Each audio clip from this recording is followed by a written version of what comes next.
Menina Giovana, querida maravilhosa, que saudade de você. Muito obrigada por estar aqui com a gente. Quero, por favor, que você se apresente, porque não é todo mundo que lhe conhece, né? Então, a gente está dando continuidade aos nossos encontros, nosso projetinho Pede Educa, tá? Já estou gravando aqui. Tem gente, Gil, não sei se você tem acompanhado os encontros, mas a gente tem tido cada vez mais colegas de outros estados também, né? Então, eu espero que a gente tenha uma troca bem bacana, tá, querida? A palavra é sua. Beijo. Eu que agradeço pelo convite. Eu acompanhei a Pé de Educa desde a época que eu era residente, né? Não faz tanto tempo assim, mas na minha cabeça já faz 2 anos. Mas, enfim, para quem não me conhece, eu sou a Giovana, sou psicóloga, finalizei a residência agora, né, em pediatria, no IAS. Rodei nos cuidados paliativos, trabalhei com a Sinara, com os meninos da comissão também. Atualmente eu sou psicóloga no hospital que eu fiz na residência, na unidade de cuidados prolongados. Então acaba que o cuidado paliativo virou parte da minha rotina também, né? Porque os meninos lá da unidade ali são, todos eles se encaixam, né, nesse perfil. E aí a Sinara me chamou para conversar sobre essa questão da dimensão espiritual, né, no adoecimento pediátrico e no cuidado paliativo. Acho que a gente pode começar, né? O que eu trouxe sobre esse tema foi realmente uma perspectiva mais pro lado da psicologia, mas eu tentei também trazer alguma coisa um pouco mais interdisciplinar, porque eu imagino que tem gente aqui de muitas áreas, né? Então, acho que a gente pode falar de espiritualidade dentro do contexto de adoecimento, a gente precisa começar pensando justamente esse adoecimento para além do corpo. Do ponto de vista da psicologia, a gente caracteriza o adoecimento como uma crise. Dentro da teoria da crise, a gente tem dois tipos de crise. As crises evolutivas, que é, por exemplo, a adolescência ou a gestação, enfim. E as crises que são circunstanciais. Elas não fazem parte do processo normal de desenvolvimento, não são crises esperadas. No geral, essas crises que são circunstanciais, elas são mais complexas de serem processadas, de serem simbolizadas, porque você não tem ainda recursos construídos para lidar com isso. Né? A adolescência é um processo, você vai passando ali pela puberdade, então você vai aprendendo a viver nesse novo corpo, nessa nova condição. O adoecimento, muitas vezes, um diagnóstico, ele chega de forma completamente inesperada. Né? Você vai um dia fazer um ultrassom e, você recebe um diagnóstico, uma formação que ameaça a vida do seu bebê. Ou você tem uma gestação normal e na hora que a criança nasce, ela descobre uma miela. Né? Então, ele é uma experiência muito disruptiva, né? Muito complexa e geralmente é uma experiência traumática. Né? Traumática no sentido de que o trauma é uma experiência muito intensa, na qual você não tem ainda recursos de enfrentamento disponíveis. Então, é um processo muito delicado nesse sentido, né? E não só para a família, né? Para a criança que recebe esse diagnóstico, principalmente quando ele é dado para uma criança um pouco maior, a gente tem alguns casos lá na unidade de adoecimentos que são progressivos, então crianças que até uma determinada idade eram rígidas, né? Eram crianças completamente normais, e elas vão perdendo funcionalidade. Então isso rompe o curso ordinário da vida dessa criança. Ela precisa sair da escola, ela não pode mais brincar das coisas que ela gostava de brincar. Tem um paciente lá na unidade agora que ele teve um AVC, se eu não me engano. E ele disse que uma das coisas que ele mais gostava de fazer era jogar basquete. Ele não pode mais jogar basquete. Então, isso é uma ruptura muito brusca do que costumava ser a vida dessa pessoa, né? Desse sujeito. É, interrompe os planos, as expectativas. Né? Quando uma família recebe uma criança, geralmente eles imaginam como é que vai ser o futuro daquela criança. Né? Quando uma mulher tem um bebê, ela tem uma imagem do que vai ser a maternidade dela, do que vai ser o puerpério, né? Do que vai ser estar com esse bebê na amamentação, de botar no colo. E a gente, às vezes, dentro do contexto da pediatria, conhece mães que nunca puderam segurar o bebê, que nunca vão ouvir essa criança, né, chamar de mãe, chamar de pai, não vão acompanhar os primeiros passos. Ou uma criança que adoece ali na primeira infância, o que se imaginava que seria a adolescência dessa criança, talvez ela não tenha essa experiência, talvez ela não chegue à adolescência. Ou um adolescente que recebe um diagnóstico muito desafiador, talvez ele não consiga ir para a faculdade, que era o plano que ele tinha, né? E tudo isso é muito difícil de atravessar, né? Isso rompe, inclusive, os sentidos que você atribui à sua experiência de vida, né? A sua experiência de maternidade, a sua experiência de parentalidade em geral. E quando uma criança adoece, a gente entende que todo o núcleo familiar ele é afetado. Vai ter repercussões ali para todas aquelas pessoas. Dentro da psicologia da saúde, a gente entende que o adoecimento ele não é uma experiência individual. Porque quando alguém de uma família adoece, essa família precisa se reorganizar em torno desse adoecimento. O lugar que essa pessoa ocupa nessa família muda, né? Alguém vai ter que ser o cuidador se essa criança ficar internada, ou essa pessoa, né? Alguém vai se responsabilizar por dar medicamento, alguém vai precisar ter um contato maior com a equipe, então todo mundo precisa se organizar. É.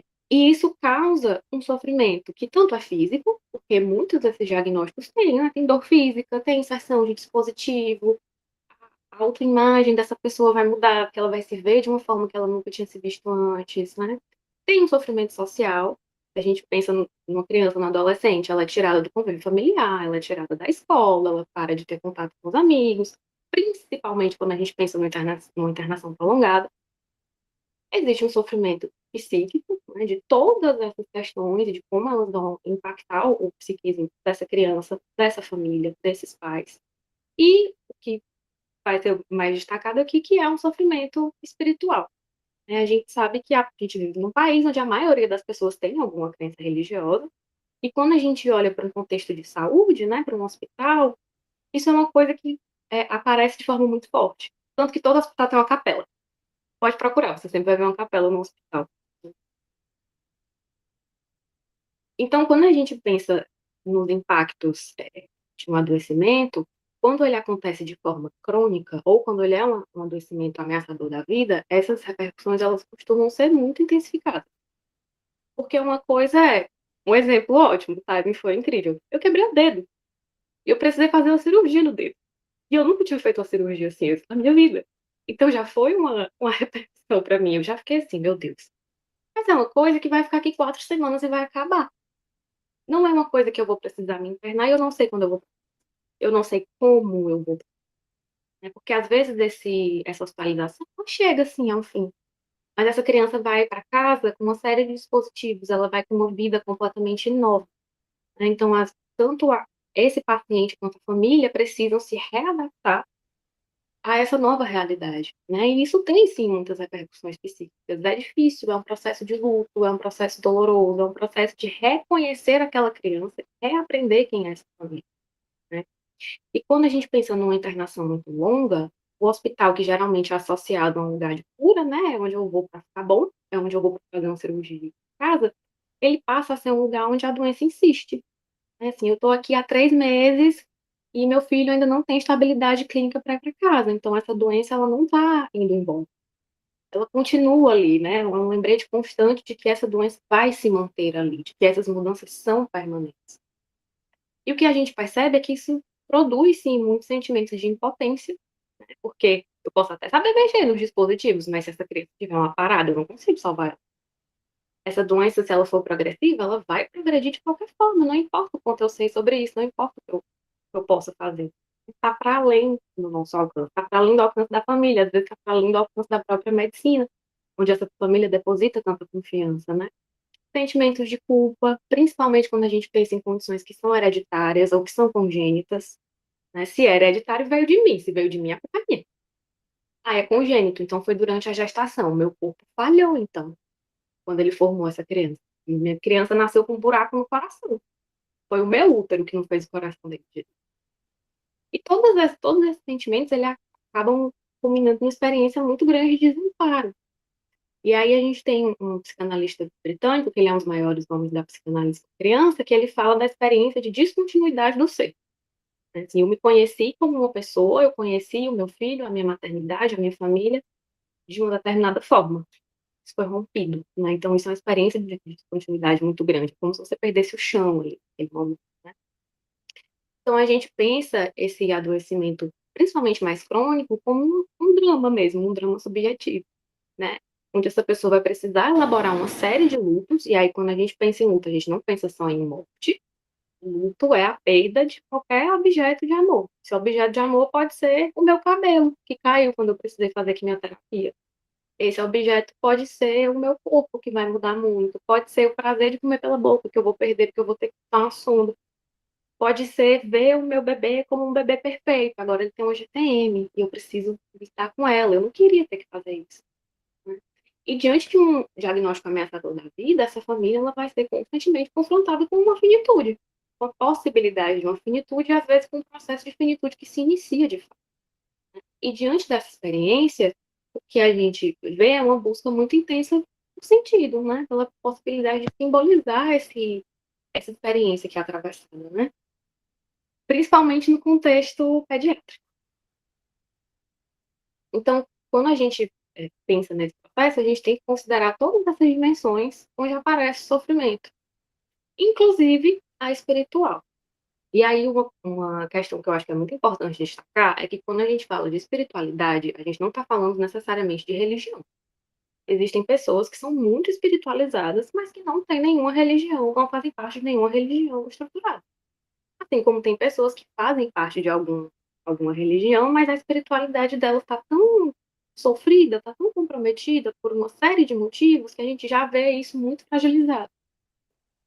Então, quando a gente olha, inclusive, para a literatura nessa questão, eles vão trazer a dimensão espiritual como a quarta dimensão do cuidado, né? Quando a gente pensa ali naquele modelo biopsicossocial, hoje em dia a gente já entende ele como um modelo biopsicossocial e espiritual, né? Justamente porque você tem essa compreensão de que isso faz parte da experiência de ser sujeito no mundo, principalmente de um sujeito atravessado pelo adoecimento, né? Então, essa espiritualidade, ela vai perpassar a relação do sujeito com a própria doença, com o corpo adoecido, né, com a própria finitude, com a própria hospitalização também, né?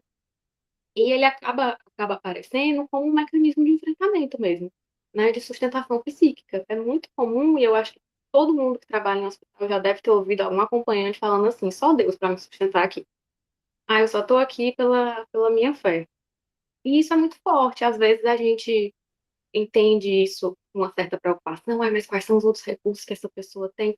Mas às vezes aquele ali é o principal recurso de sustentação que ela tem naquele momento, né? É o que é possível para ela. Porque existe uma busca necessária, importante, precisa acontecer, de atribuição de sentido à experiência, né? Então, quando a gente pensa, inclusive, no conceito lá da Cecily Lewis, né, de dor total, a gente precisa levar em consideração também o sofrimento espiritual. E aí eu quis trazer essa parte do sofrimento espiritual, porque eu acho que a gente precisa ter muito cuidado também para não pensar essa dimensão só no sentido positivo, digamos assim, né? Quando a gente pensa no adoecimento, existe um sofrimento espiritual também, né? Existem muitos questionamentos, existem muitos medos, muitas dúvidas que vão aparecer relacionadas a isso, né? Então, muito de questionamento sobre sentido, de por que que está acontecendo, ah, mas isso não é justo, né? Não sei se alguém já teve essa experiência, mas já aconteceu comigo algumas vezes, de atender famílias que se perguntam, ah, foi alguma coisa que eu fiz e agora Deus está punindo meu filho pelo meu erro? Porque não sei aonde diz que os filhos vão pagar pelos pecados dos pais. Imagina o nível de sofrimento que essa pessoa está passando, né? Tendo que estar internada, ela abriu mão de todo o resto da vida, às vezes tem outros filhos em casa, tá vendo aquela criança naquela situação e ainda tem essa outra dimensão de sofrimento que é muito intensa também, né? Ao mesmo tempo, essa parte da espiritualidade às vezes aparece como o único recurso de manutenção de esperança que aquela pessoa tem dentro daquele contexto. Eu vou falar um pouquinho melhor sobre isso da esperança, porque ela é uma questão bem delicada nesses casos, principalmente onde a gente tem um processo de finitude. Às vezes existe uma crença em um milagre, e às vezes o milagre a gente pensa muito que é a cura total, né? A reversão total. Às vezes o milagre é levar aquela criança. Às vezes o milagre é voltar a ter uma convivência familiar, conseguir levar aquela criança para passear, por exemplo. Às vezes o milagre é aquele adolescente conseguir voltar para a escola, nem que seja online. Às vezes aparece como revolta, né, como afastamento de práticas religiosas. A pessoa fala, não, no momento que eu mais precisei, que eu mais pedi para a espiritualidade, eu não recebi uma resposta. E às vezes essa revolta, esse afastamento causa muito sofrimento também, porque essa espiritualidade faz muito parte da identidade dessa pessoa, da identidade dessa família, né? questão que aparece como uma influência muito importante em processo de tomada de decisão. Assim. A gente pensa muito nos testemunhos de Jeová, por exemplo, mas não só. Acho que todas as pessoas que têm uma vivência espiritual, isso vai pesar na hora de uma tomada de decisão importante. Né? Existe uma ambivalência e uma oscilação entre essa fé e o sentimento de desamparo. Então, às vezes, a fé, às vezes na mesma semana, ela aparece como eu confio plenamente que a minha espiritualidade vai me sustentar aqui e acontece alguma coisa, desestabiliza, tem uma parada, eu recebo uma notícia difícil, e isso já oscila, né? Não, mas então eu não estou tão amparada por essa espiritualidade. E esse próprio sentimento de não confiar tanto nisso, às vezes causa muito sofrimento, causa muita culpa, né? Às vezes parece como um silêncio, né? Como aquela pessoa que você vai tentar fazer uma abordagem, que você pergunta, ah, como é que é a espiritualidade de vocês, se tem alguma religião, e você recebe silêncio, né? Você percebe que existe ali que essa pessoa está tentando se ver, onde é que eu encaixo a minha fé, onde é que eu encaixo a minha espiritualidade, e ela não consegue nomear, né, que existe um sofrimento espiritual. Ele é difícil mesmo de ser admitido, né? A gente é muito ensinado que a fé tem que ser cega, que a fé move montanhas, então quando você se vê duvidando disso, é difícil, é muito doloroso, né? Quando a gente olha especificamente para o cuidado paliativo na pediatria, tanto tem essa questão, né, desse cuidado integral, que a gente precisa considerar os fatores espirituais, as crenças espirituais, que aí eu vou só lançar uma pergunta, eu não tenho a resposta. Mas quando a gente pensa nessa dimensão, né, das crenças, do que faz sentido na espiritualidade, será que a gente olha para as experiências, para as vivências espirituais das crianças, dos adolescentes, que já têm uma capacidade maior de elaborar isso? Ou a gente foca muito nos pais? Não sei, joguei. Mas né, se a gente pensar aí numa criança, num adolescente que fala, que se expressa, que tem vontades, e o desejo dele entrar em conflito com o desejo dos pais, onde é que a gente vai se posicionar? O que é que faz mais sentido nessa situação? Psicólogos adoram fazer perguntas, essa é a minha. E dentro da pediatria, e isso é uma coisa que eu já escutei, inclusive de outros profissionais, né? Às vezes aparece muito esse sentimento, quando tem uma terminalidade, de que a ordem natural das coisas está invertida. Né? O normal são idosos falecerem, não crianças. Nossa, mas um adolescente, ele tem 14 anos, está no início da vida, né? E é difícil você se acostumar com essa ideia, é difícil você se ver com isso. Porque a gente passa a vida inteira escutando que você nasce, cresce, envelhece e morre. De repente você descobre que nem todo mundo envelhece. Principalmente com os pais, né? O normal é os pais partirem antes dos filhos. Então, existe muito também, inclusive por parte dos pacientes, né? Não importa o quão pequenos eles sejam, se eles tiverem alguma condição de entender o que está acontecendo, existe um medo da dor, às vezes existe um medo da morte. Por mais que aquela morte seja compreendida de forma muito diferente para uma criança, a depender da idade, do que a gente entende como morte, mas existe. Né? E essa espiritualidade, ela costuma aparecer muito como uma forma de preservação da esperança e de possibilidade de continuidade subjetiva, né? Para você continuar a existir, você não entrar ali num estado, digamos assim, de choque, de automatismo total, essa espiritualidade tem um papel importante. E essa questão da preservação da esperança é muito delicada, porque às vezes a gente, enquanto equipe, entende que se existe uma esperança muito forte, é porque essa pessoa não entendeu totalmente a dimensão daquele diagnóstico. Mas, se a gente tirar a esperança dessa pessoa, o que é que fica para ela? O que é que fica para uma pessoa que está internada com um filho há um ano, se ela não tiver esperança? Não precisa ser esperança de que essa criança volte a ser o que ela era antes, ou passe a ser uma coisa que ela nunca foi. Às vezes é a esperança daquela criança viver mais um ano, mais 2 anos. É a esperança de tirar um dispositivo, de voltar a comer pela boca. Né? Mas se a gente, o próprio Simonetti, que é um dos maiores nomes da psicologia hospitalar que a gente tem, ele fala que a esperança é o que sustenta tudo. A gente trabalha baseado em esperança também. A gente não faz uma intervenção se a gente não tiver esperança que ela funcione. Né? Então, quando a gente pensa nessa espiritualidade, ela precisa ser manejada de forma muito cuidadosa. Assim, ela é muito delicada, é muito complexa. E quando a gente pensa no manejo ético, a gente pensa tanto nesse olhar para além da doença. Né? Existe uma família, existe uma pessoa para além daquele diagnóstico, para além daquela terminalidade, inclusive, né? Como é o caso. A gente precisa pensar no protagonismo dessa criança, dessa família, no cuidado, porque às vezes a gente tem algumas expectativas com relação a isso, enquanto é que todos nós, mas o protagonismo é daquela família, né? São eles que estão atravessando esse momento, então o meu olhar precisa ser voltado para eles. E quando a gente olha para essa dimensão espiritual com cuidado, dando esse protagonismo para essa família, para essa criança, é uma forma de valorizar a singularidade dela. Porque quando você está internado no hospital, você deixa de ser o Arthur, filho da Camila. Você passa a ser o paciente do 807. Ah, é a mãezinha do 805-3. Quem é essa pessoa? Ela é igual a todas as outras. Mas a espiritualidade dela é uma expressão de singularidade, que é uma coisa que se perde muito na internação. Na psicologia hospitalar, a gente pensa muito no apagamento subjetivo. Todo mundo usa roupa igual, todo mundo está no mesmo canto. Não tem singularidade para aquela pessoa, né? Então, isso é uma forma de resgatar isso. Então, isso é importante, porque quando a gente não tem direito à singularidade, a nossa identidade se perde. Né? E essa espiritualidade, muitas vezes, ela vai funcionar como o que vai transformar essas marcas que são físicas em marcas simbólicas. Um dreno é um dreno em qualquer pessoa, mas um dreno tem um sentido para mim que vai ter um outro sentido para outra pessoa, né? É um sentido além do corpo, além do simples, tá drenando algum líquido, né? E é importante a gente ter uma compreensão mais ampliada dessa espiritualidade como um enfrentamento, não só como uma defesa. Qual é a diferença? O mecanismo de defesa, ele é uma coisa que eu uso para não entrar em contato. Existe um sofrimento, existe uma experiência que eu não quero, não consigo entrar em contato. Então eu crio uma barreira para me defender. A espiritualidade às vezes pode ser isso? Pode. Pode. Ela pode assumir várias funções. Assim como a racionalização pode ser um mecanismo de defesa também. Né? Mas ela não aparece só assim. Às vezes ela é o que possibilita que essa pessoa, que essa família, que esse paciente atravesse esse momento. Né? E se a gente tirar isso, a gente joga essas pessoas num espaço de desamparo muito absoluto. Né? Então, quando a gente pensa nessa dimensão, o que a gente precisa pensar é justamente no acolhimento, né? Numa validação, que é muito diferente da imposição. É muito diferente eu entender. Vocês têm alguma questão espiritual? Vocês têm alguma religião? Como é que é isso para vocês agora? É muito diferente de eu olhar e falar, mulher, tu tem que ter fé. Os médicos disseram que não dá para fazer mais nada, mas Deus é o Deus do impossível, vai dar tudo certo.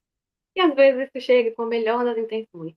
Mas aí a gente volta para aquela questão do sofrimento espiritual. Uma pessoa que está no nível de sofrimento espiritual altíssimo, questionando a própria fé, se sentindo mal por estar questionando a própria fé, aí ela recebe uma cobrança. Você precisa ter fé, você precisa confiar, né? Então são coisas muito diferentes. Esse acolhimento, essa validação faz parte, inclusive, de reconhecer esse sofrimento espiritual como uma dimensão legítima, né? Do cuidado, do adoecimento, do sofrimento também. Quando a gente olha especificamente para a psicologia, que eu dei uma ênfase um pouquinho maior por ser a minha área, a gente precisa lembrar, e é uma demanda que às vezes aparece para a gente, inclusive aparece de forma um pouquinho velada, às vezes, e que a gente precisa saber manejar da melhor forma possível, é que a gente não vai fazer um atendimento, né, um acolhimento, tentando criar um contraponto para frente. Quando a gente pensa, inclusive, em psicoeducação, eu não vou psicoeducar para dizer não faz sentido você acreditar nisso, minha querida, porque isso não vai acontecer. Não é sobre isso, muito pelo contrário. É muito mais no sentido de, às vezes, conseguir escutar. Como é que tu tá com isso? Às vezes a pessoa fala, né, ah, graças a Deus tá tudo bem. Ah, tu tem alguma religião? Tenho, eu sou da religião tal. E como é que tá isso pra ti agora, nessa situação? Como é que você tá? Como é que você tem lidado com isso? Né? E é, inclusive, conseguir sustentar uma angústia de não saber. De várias vezes alguém olhar para você e falar: Você acha que isso está acontecendo comigo porque Deus, não sei o que, não sei o que. E eu não tenho a resposta. E eu preciso lidar com não ter a resposta. Porque essa pessoa vai buscar a resposta em mim. Em mim, enquanto psicóloga, no médico, na física, quem ela olhar como uma figura de saber, que também é uma figura de poder, ela vai tentar buscar uma resposta. Né? E é muito difícil a gente sustentar esse eu não sei. Eu não tenho a resposta para te dar. Eu não sei o porquê. Né? Mas eu posso te ouvir. O que que você acha? Como é que você tem pensado isso? Né? Então, é muito oferecer uma possibilidade de nomeação desse sofrimento mesmo, né? De, às vezes, essa pessoa ter finalmente esse espaço onde ela consegue dar nome a isso, onde ela consegue falar, ah, eu perdi a fé, ou eu tô com dificuldade de acreditar que possa acontecer um milagre, mas eu sempre acreditei nisso, né? Então, quando eu convoco essa pessoa a falar, eu ofereço a ela um espaço onde eu posso ouvir, onde ela pode construir uma narrativa sobre o próprio sofrimento, né? O Joel Birman, que é um psicanalista brasileiro, que ele fala muito sobre sujeito na contemporaneidade, ele fala da diferença entre a dor e o sofrimento. A dor é o estado bruto, é o que eu não consigo simbolizar. A dor é insuportável. O sofrimento é o que eu consigo produzir uma narrativa sobre. O sofrimento eu consigo atravessar. Então, a nossa escuta ela vai aparecer muito nesse sentido de compreender qual é a função psíquica dessa espiritualidade diante desse sofrimento, né? Diante da finitude. Tá aparecendo como uma defesa? Então, vamos prestar um pouquinho mais de atenção nisso daqui, né? Como é que a gente pode manejar? É um enfrentamento? Isso é muito válido, é muito importante, né? É importante também abrir um parênteses para falar que o nosso papel enquanto psicologia também não é de capelão, não é de evangelizar, não é de ensinar a pessoa a rezar um texto. É muito de entender essa função psíquica mesmo, né? De favorecer esse processo de simbolização, de elaboração de alguma coisa sobre essa experiência. Tem uma autora que eu gosto muito, que ela usou essa metáfora, e eu uso para tudo, porque eu nunca mais me esqueci, que é a Maria Minerva, também é uma psicanalista brasileira. E ela vai falar que a experiência em estado bruto é como se fosse um trigo. A gente não come trigo, certo? Você pegar uma tirinha de trigo e botar na boca, não vai dar muito certo. Esse trigo, para eu conseguir consumir, ele precisa virar farinha, para depois virar pão, para trazer para minha casa para eu poder comer e ser uma experiência agradável. Então a espiritualidade vai entrar nesse processo, né? Assim, o trigo é como se fosse a experiência crua do adoecimento, da realização, e a espiritualidade às vezes é o que vai possibilitar que esse trigo vire farinha, né? Que ele vire alguma coisa minimamente simbolizável. E a minha oferta de escuta, que não precisa ser só da psicologia, às vezes é uma escuta ativa que vem de uma outra pessoa, é o que vai transformar esse trigo num pão, é o que vai possibilitar a construção de uma narrativa para que esse sofrimento seja atravessado, para que esse pão possa ser comido, para que ele possa ser consumido. Então, quando a gente olha para as intervenções que são possíveis, a nível de equipe, não só da psicologia, né? A gente tem inclusive a própria atuação interdisciplinar. Às vezes a intervenção é chamar um padre, chamar um capelão, um pastor para conversar com aquela pessoa, né? Ou alguém que tenha um conhecimento maior, escutar essa pessoa, né? Sentar para ouvir o que ela tem a dizer. Reconhecimento de crenças, né? Que impactam o processo de decisão. Às vezes a gente fica muito assim, mas o melhor tecnicamente seria tal. Mas o que faz sentido para aquela pessoa é a técnica ou é a espiritualidade dentro do contexto daquele momento, né? A facilitação de ritos religiosos, e aí eu coloquei dois exemplos, um deles a gente estava pessoalmente. É muito legal quando a gente consegue proporcionar momentos assim no hospital, né, de apresentações, ou bênçãos, ou batizados, né? Enfim, o que fizer sentido para aquela família, para aquele paciente nesse contexto, faz muita diferença, né? Assim, é um reconhecimento, realmente uma validação de que isso faz parte da história daquelas pessoas, né? Um cuidado para não patologizar essa fé, não entender como essa pessoa, se ela acredita tanto assim no milagre, ela é doida. Não é bem por aí, né? A gente precisa tratar isso com muito cuidado. A presença e o vínculo como dispositivos de cuidado, né? Assim, na psicanálise a gente entende que testemunhar é uma forma de compartilhar um trauma. Estar lá no momento em que uma criança está tendo uma parada também é traumático para mim, às vezes, enquanto profissional, né? E a gente tem muito ânsia de dar uma resposta, né? De fazer uma grande intervenção que vai mudar a vida dessa pessoa. Às vezes não tem nada para ser dito. Às vezes a única intervenção eficiente que você vai fazer é estar lá. É ser presença, é segurar a mão dessa criança, é abraçar essa mãe, né? Se permitir, inclusive, ser tocado pelo sofrimento do outro. Eu estou ali diante do fim de vida de uma criança que eu acompanhei durante um ano. E eu estou impassível, igual um robô. Será que faz sentido para essa mãe que está passando por esse momento? Ela está lá de um profissional que não expressa nenhuma emoção? Claro, vai muito do que eu consigo sustentar também. Mas essa experiência também atravessa a gente. A gente também cria um vínculo com essas famílias, com esses pacientes. Chega no fim, essas experiências tocam a gente também. E às vezes a nossa intervenção mais importante é a nossa presença genuína. Às vezes a nossa presença chorando junto com aquela família. Às vezes a nossa presença ter a possibilidade de nos despedir daquela criança, daquele adolescente, né? Tudo isso também faz parte do cuidado. É uma forma de cuidar. E aí, para ilustrar um pouquinho melhor, eu trouxe dois casos. Dois casos que aconteceram comigo. Eu só mudei os nomes, né, das crianças. Então, o primeiro que eu trouxe foi o caso da Maria, para a gente pensar a espiritualidade tanto como esse modo de sustentação psíquica, mas também como uma forma de historicização dessa criança que adoece. A Maria, ela tinha 3 aninhos, ela recebeu um diagnóstico de tumor do sistema nervoso central e ela foi internada lá no CPC, né, no Centro Pediátrico do Câncer. Eventualmente, essa criança, depois de uma internação até que longa, ela acabou indo para UTI. E a família dela era uma família que tinha uma vida espiritual muito ativa, né? Ela estava sendo acompanhada pela mãe já há um bom tempo. E ela entrou num momento em que ela recebeu indicação de orientação terapêutica. Ela estava realmente ali aguardando o fim da vida dela. E a família dela estava muito angustiada porque ela não teria a possibilidade de voltar para casa. A criança ia partir para um hospital. E ela não era batizada. Então, quando a gente foi fazer esse acolhimento da família, uma questão que a mãe dela trouxe muito foi que ela sempre quis batizar a Maria. Sempre foi o grande desejo dela batizar essa criança e ela nunca conseguiu. Nunca conseguiu porque sempre teve questões de saúde, sempre teve, enfim, outras questões sociais. E um batizado numa UTI oncológica não é exatamente a coisa mais fácil do mundo de organizar. Como a gente viu que aquilo ali seria muito importante para aquela família, a gente foi atrás. E vamos atrás de um padre, eles não eram daqui, então não tinha uma pessoa de referência. Vamos atrás de um padre. O padre chegou lá e foi receber um serviço social. Ele disse: minha filha, eu preciso de uma jarra e um copo. E eu assim, e onde é que esse homem acha que eu vou arranjar uma jarra dentro da UTI? Mas lá foi a gente, foi para as meninas da enfermagem, as técnicas, gente, a gente precisa de uma jarra. Não tem uma jarra, mas tem uma bacia, certo, certo. Um copo, pode ser um copo de plástico? Pode.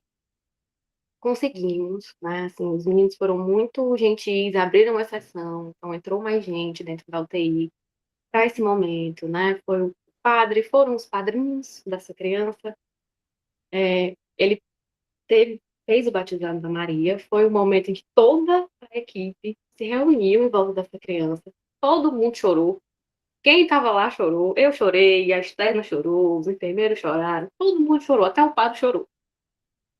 A gente fez um certificado de batismo para ela, a gente conseguiu autorização para tirar as fotos do batizado dela, né?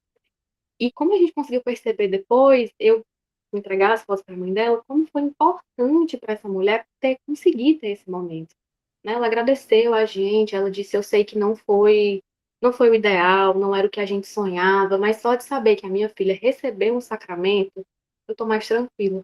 Porque a minha grande angústia era o que é que ia acontecer com ela se ela fosse embora sem isso. Então agora eu tô mais tranquila de conseguir ver os padrinhos dela finalmente sendo oficialmente padrinhos dela. Isso é muito importante pra gente como família, né? E por que que eu trago também isso da historicização? Essa criança, ela não é só essa doença, ela tem uma história, ela tem uma família, então poder ter esse momento, ter esses registros. Agora existem as fotos do batizado da Maria, não importa quanto tempo passa da partida dela, existe um registro de que ela esteve aqui, né? É a criação, a espiritualidade também passa sobre isso, sobre a criação de memória, de legado, então ficou uma memória para essa criança. Os padrinhos oficialmente foram padrinhos, ela tem um certificado de batismo, eles têm essa memória. Ela tem uma história também, né? Uma forma também de conhecer a história dela. E o outro caso, e o último, foi o caso do José. Infelizmente eu não tenho uma foto dele, nem do momento, mas esse foi o primeiro caso de suporte a óbito que eu fiz na vida. O José era um bebezinho de 2 meses e ele tinha síndrome do coração hipoplásico esquerdo. Então, ele também já estava entrando ali em limitação terapêutica, num processo de finitude ativa. E a mãe dele não era daqui, né? Ela era de uma cidade bem longe, e ela estava sozinha. Ela estava internada com ele completamente sozinha. Ela não tinha uma rede de apoio, não tinha ninguém para ficar aqui com ela. E acabou que a gente criou um vínculo muito forte, talvez por causa disso. E no dia que o José faleceu, eu lembro que eu soube assim que eu cheguei no hospital. E aquela coisa, né, da presença, de não ter necessariamente palavras. Eu encontrei com a mãe dele e a gente não tinha nada para dizer uma para a outra. Ela me deu um abraço e eu fiquei abraçada com ela. E em um determinado momento, a gente foi para a capela e eu tava, né, fazendo um acolhimento e tudo mais. Eu falei, olha, fulano, aqui é um momento que se você sentir o desejo de rezar pelo seu filho, fica à vontade, eu vou continuar aqui. Se você quiser que eu te acompanhe, eu te acompanho. Aí ela balançou a cabeça que sim, eu falei, você quer rezar pelo José? Ela disse, quero. Olhou pra mim e falou assim, Pai Nosso. E eu, pensava, não, ela começou, né, a rezar o Pai Nosso? Não, ela queria que eu rezasse. Tá bom. Peguei a mão dela e rezei o Pai Nosso pelo filho dela, né?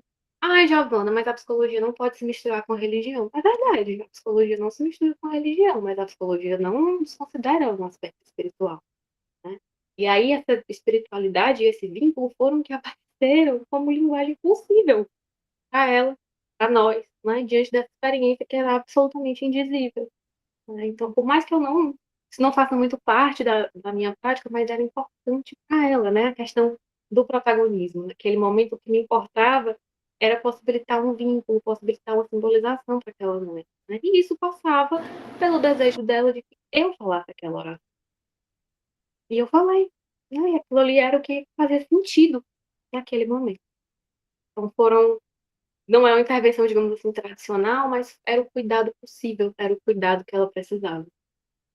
Então, foram duas histórias que marcaram muito, que eu quis trazer, né, pra gente ilustrar. Eu acho que às vezes acaba sendo uma coisa muito teórica, então é interessante ter esses exemplos mais práticos para a gente ver como acontece no dia a dia. E, só para finalizar, eu trouxe a frase do Lacan, que ele fala que nem o sol nem a morte podem ser olhados de frente. Do mesmo jeito que a gente precisa de óculos de sol para olhar para o sol, a gente precisa de alguma coisa que medie o nosso contato, né, com a nossa finitude, com a morte, com o próprio adoecimento. Acho que é isso. Vocês querem perguntar alguma coisa ou falar alguma coisa, mas acho que é isso. Ah, Giovana, a psicologia sempre vem tocando a gente, né? Aqui no chat a Vivi colocou todo o meu respeito aos psicólogos dos cuidados paliativos pediátricos, muitas vezes quando todos já saíram de cena, são vocês que continuam ali acolhendo, escutando e ajudando a família a suportar a dor, um trabalho silencioso, mas gigantesco. Muito obrigada, sabe, Giovana? Até o tema em si, ele é um tema que faz a gente ouvir e ter muita reflexão, assim, como a gente precisa refletir na prática diária da gente, né? Acho que às vezes, até como paliativista, a gente vive as situações e não se permite esse tempo de reflexão, de sustentar essas situações da prática do dia a dia, né? De que às vezes a gente não vai ter a resposta, a gente às vezes vai cuidar estando presente, a gente às vezes vai cuidar ouvindo, né? Acolhendo a manifestação da dor em forma de uma manifestação espiritual, porque, enfim, a condição não vai ter cura e isso é o que é possível. E isso é frustrante, e aí a gente vai ter que lidar com as nossas questões também. Então, assim, mas é extremamente relevante, e aí eu acho que, para mim, como médica, quão relevante é ter esse olhar da categoria da psicologia, que tem uma formação específica para isso, que entende, que estuda, que traz essa perspectiva desse cuidado, que é relevante, né, que é o que permite a gente ter ferramentas para continuar, né? Então, assim, te agradeço demais, assim, normalmente são as aulas que quando termina a gente fica, né? Então, o Luiz também já contribuiu aqui com a gente e a gente sempre termina a aula, assim, muito reflexivo. Obrigada mesmo. Fico feliz que você tenha tido, apesar de ser muito difícil, essas experiências na sua trajetória.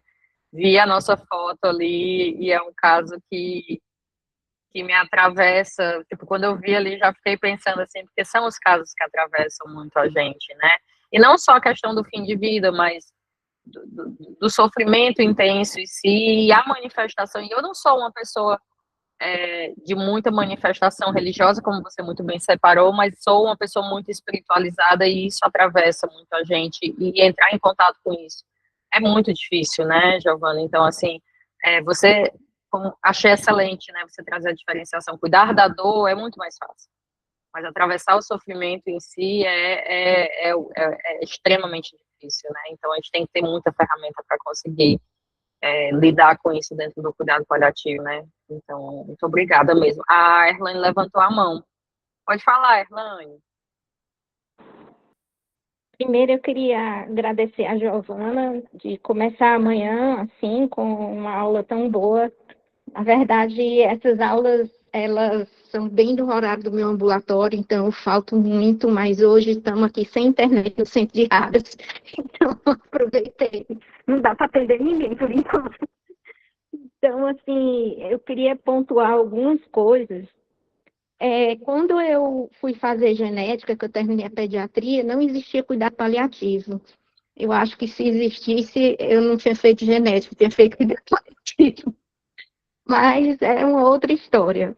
Então, assim, essas crianças, elas estão aí nessa vida, né, ou caminhando para a morte, e a gente, como médico, a gente tem muita dificuldade de aceitar a morte, porque ela vem como um insucesso para a gente.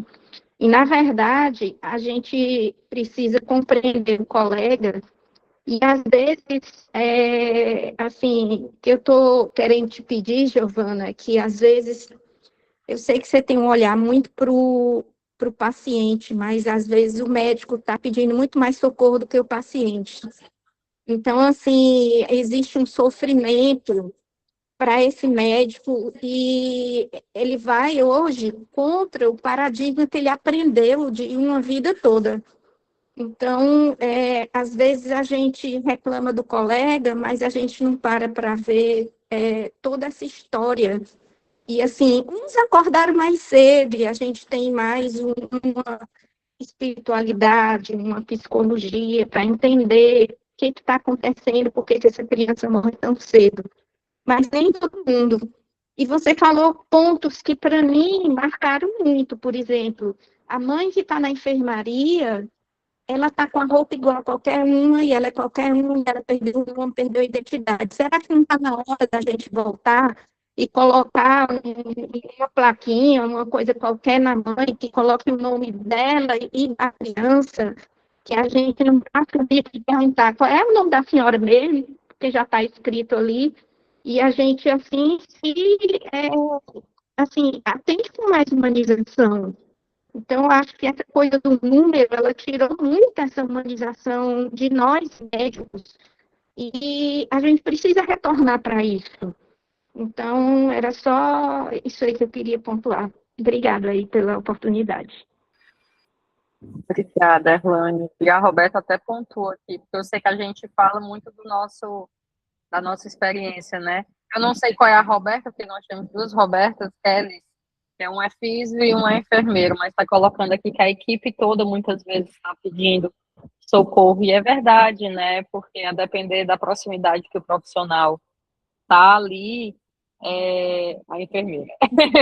Às vezes, a depender do vínculo, o enfermeiro está sofrendo mais, o físico está sofrendo mais, o técnico está sofrendo mais, o médico, a nutricionista, o farmacêutico, né? Então, assim, eu acho que foi uma colocação muito interessante. A gente tem falado muito também sobre cuidando de quem está cuidando, não só na perspectiva do cuidador principal, mas também da equipe, né? Então, eu acho que isso é algo que tem sido muito importante. E eu achei excelente Eu acho isso, que a gente devia... Desculpa. Pode falar, Diego.